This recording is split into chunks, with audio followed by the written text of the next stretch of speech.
The sky was a tumultuous canvas of steel-grey clouds as Sergeant William Bill Hawke stood in the belly of the C-47, the roar of the engines a constant, deafening hum. The paratroopers around him were tense, their faces set in grim determination. Bill glanced at his wristwatch. A chower was approaching. The aircraft jolted as anti-aircraft fire exploded nearby, shaking loose dust and equipment. Bill's thoughts flickered to a simpler time, to his wife Mary and their son Peter back in Boston. He knew the chances of seeing them again were slim, but the resolve within him was ironclad. He didn't fear death. He didn't fear the Reaper. If anything, he had made his peace with it long ago, ever since he watched his best friend die in North Africa. Ready. The jumpmaster's shout broke through Bill's reverie.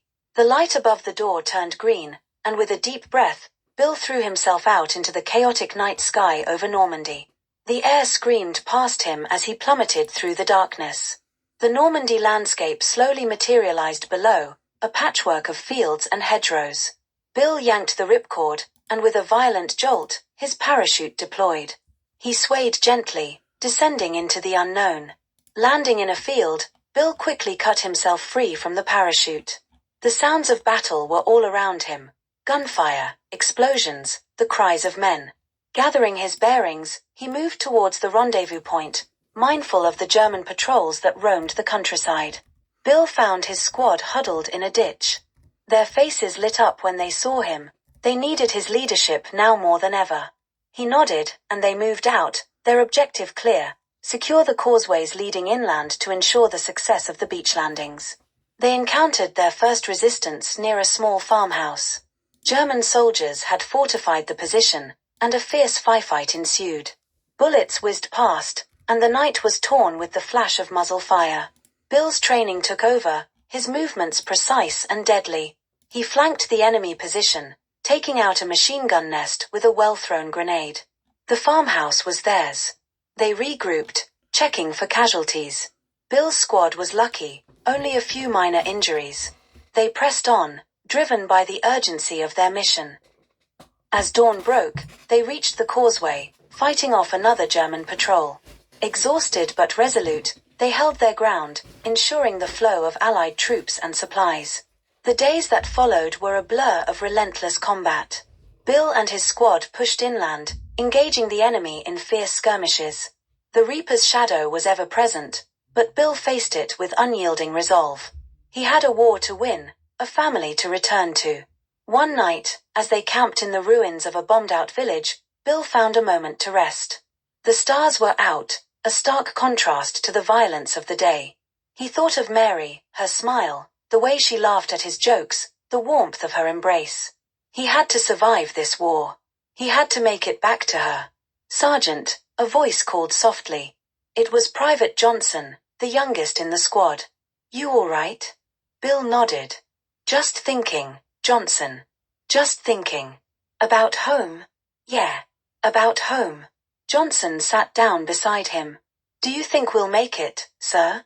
Bill looked at the young soldier, barely more than a boy. "Yes, Johnson. We'll make it.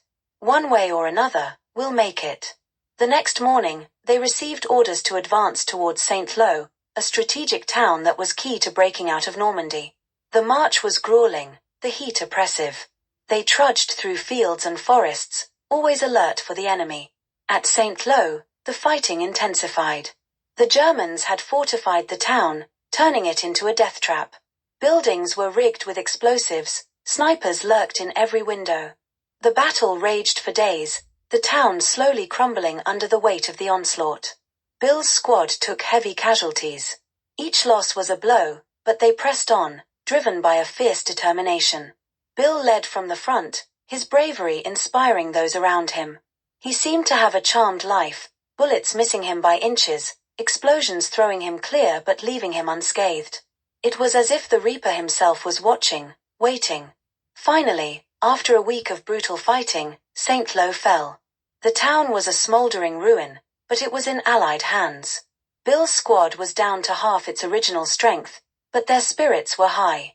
They had achieved a significant victory, a step closer to ending the war. The push through France and into Germany was relentless.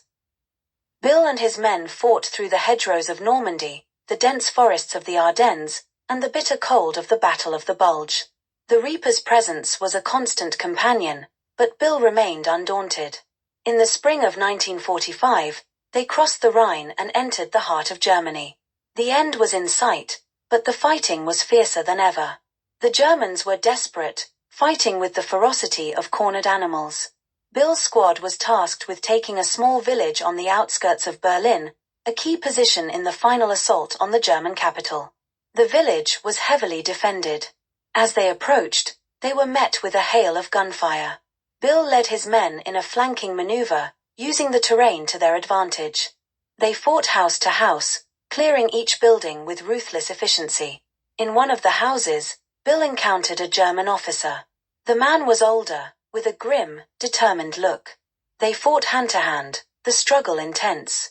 Bill finally overpowered the officer, but as he did, he saw something in the man's eyes, a flicker of recognition, of resignation. The officer was unarmed, his surrender inevitable. Bill stood over him, breathing heavily. The Reaper was there, in the corner of the room, a silent specter watching the scene unfold. Bill's grip on his weapon tightened, but he didn't pull the trigger.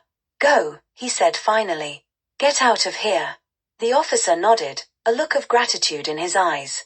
He left, and the Reaper faded into the shadows. Bill's men secured the village, their victory hard won. The final push into Berlin was a descent into hell. The city was a fortress, every street a battleground. The Reaper's shadow was everywhere, but Bill fought with a single-minded determination. He had come this far, and he would see it through to the end. As they advanced through the ruins of the city, Bill's squad was ambushed. The fighting was brutal, the casualties heavy. Bill himself was wounded, a bullet grazing his side. He pressed on, leading his men through the chaos. They reached the Reichstag, the symbolic heart of Nazi power. The building was heavily defended, but Bill's men were determined. They fought their way inside, the battle raging through the halls and corridors. In the final moments of the battle, Bill found himself face to face with a German soldier, a young man no older than Johnson. The soldier's eyes were filled with fear, his hands shaking. Bill hesitated, the Reaper's presence heavy in the air. "Go," he said softly. "Go home." The soldier nodded, dropping his weapon and fleeing into the night. The Reaper stepped forward, his skeletal hand reaching for Bill. But Bill didn't flinch. "I'm not afraid of you," he said. "I've faced you 1,000 times, and I'll face you 1,000 more." The Reaper paused, his grip loosening. Bill stared into the empty sockets of the Reaper's eyes, his own gaze unwavering. "You will not take me today," Bill said. "Nor any other day. I have a family to return to, a life to live." The Reaper nodded slowly, his form fading into the shadows. Bill turned away, his resolve unbroken. The war ended soon after, the Allies victorious. Bill returned home to Boston, to Mary and Peter. He was a hero, but he never spoke of his deeds. The memories were too painful, the losses too great. But he lived his life with a sense of purpose, a determination to honor those who had fallen. He didn't fear the Reaper, for he had faced him and won. He had taken his hand, and together they had flown through the fires of war.nd in the quiet moments, when the world was still and the stars shone bright. Bill would remember those dark days. He would remember the men he had fought with, the friends he had lost.